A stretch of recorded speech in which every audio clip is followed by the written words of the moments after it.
You know, the time is to act now.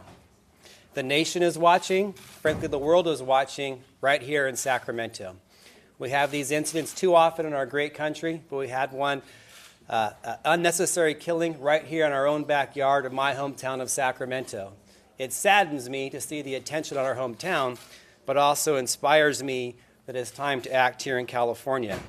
Too many people ask, how can a kid with a cell phone in his family's backyard be shot to death in the back by a law enforcement officer when they see examples of the 3,000 miles away, the Parkland shooter, not an African-American kid, gets arrested peacefully after slaughtering so many kids with an assault rifle?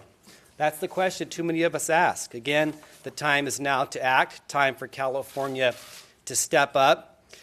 The facts are the facts. The facts are young black men are 20 times more likely to be killed at the hands of a law enforcement officer than young Caucasian men. The time is now to revise this over 100-year-old law, which unfortunately too often justifies deadly force incidents. And this, I think, reasonable modernization, as Dr. Weber outlined, focuses on only when necessary as opposed to when reasonable, which is very different in the eyes of the beholder. At the same time, you can go to the Parkland shooter who you know has a weapon, who you know is okay to use it, and he gets there alive. Dylan Roof, you can take to Burger King on his way to jail.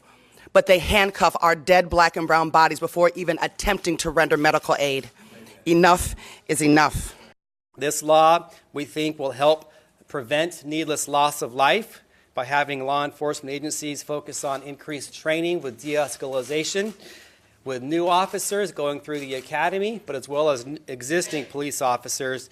It's time for justice for victims and families like the Clark family here, but like the Clark families all across California and our nation. This will help bring confidence to the public that we can be smarter and more humane with our policies. Bringing about justice is not easy, but this is a necessary step that we can enact this year in California.